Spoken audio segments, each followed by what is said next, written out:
All right, hey everybody, Quinn here from Tactical and Practical.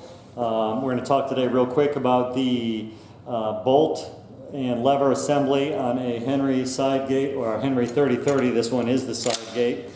First thing you want to do, make sure that the gun is safe, which this gun is. I'm not going to tell you how to clean a gun. There is, I'm sure you already know that, but if you've been around bolt action guns and you're not familiar with lever action guns, I thought it might be useful to get a brief overview on the disassembly, reassembly of the inner workings of this lever gun. Then you clean it however you want. The only thing you're going to need to clean it that you might not be used to using on a bolt gun, see this brass loading tube? To clean the brass, I have tried Brasso. I wasn't particularly happy with how that worked.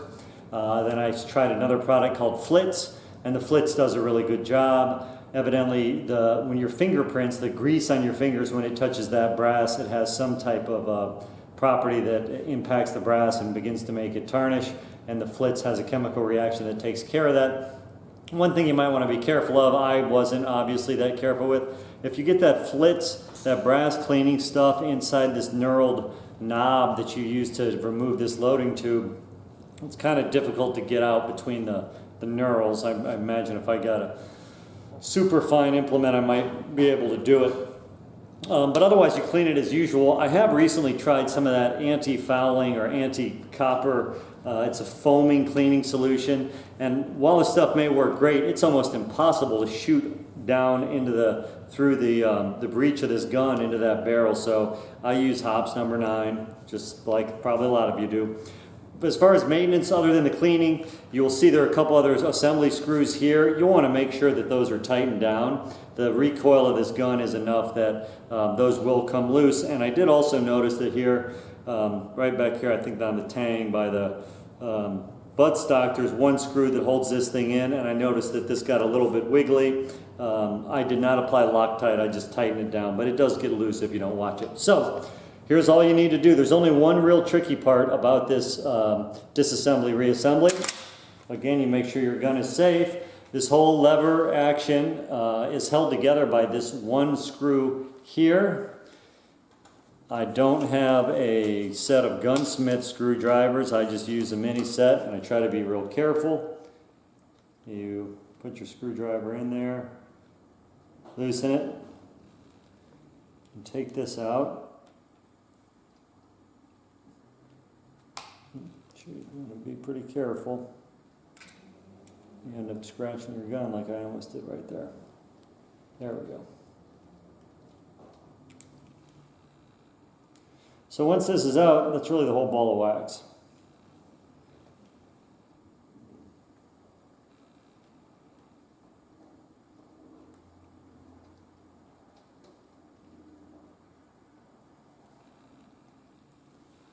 Take this out, put it somewhere safe. There's the screw, comes right out. Your lever then slides right out.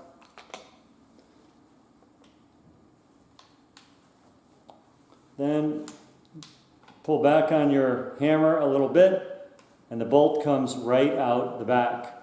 And that's it. You want to inspect it, clean it. Light sheen of oil on it, maybe particularly right there where the rails are, and it interacts with the ejection. Now, that's the only tricky part of this. I'm going to pick up this camera here and try to show you what it looks like when it is installed properly. If you can see in here, right where my finger is, right there, that is the extractor or ejector pin, and it sits right in a little groove in there.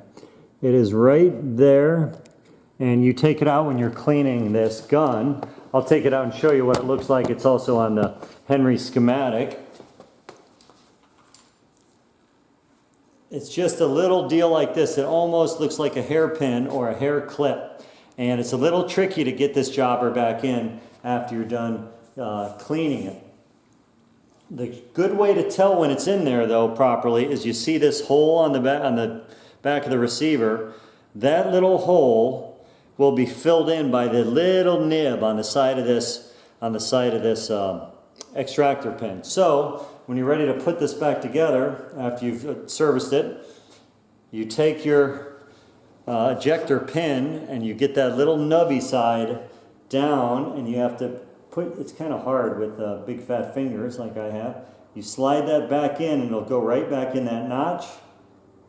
And if you really are worried about it, you can lift your gun up in the air and see if now that hole that we just saw on the back of the receiver is filled in. All you do next is grab the bolt, and you slide that back in the way it came out.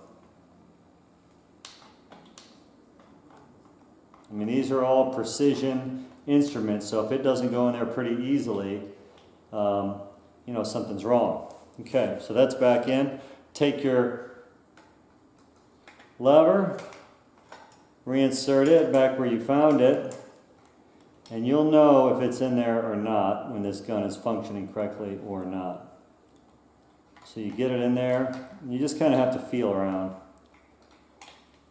There. I think that's right. You get it lined up with your screw. Normally I would obviously be cleaning all these parts, but you guys have a preferred method for cleaning. Just make sure you're going to want to have that flitz, or you could try Brasso. The screw is a little bit too big for the blade I have on there, and it's a little too small for the wider blade. Let's see if we got her. All right, that's about in there. At this point, your gun should function. Oh, let's see. The way it's supposed to.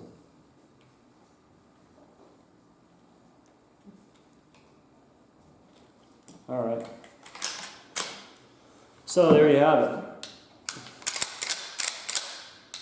You want to work that a little bit, make sure it's all systems go. The ejector pin's where it's supposed to be. It's filling out its little hole back here nicely. And that's it.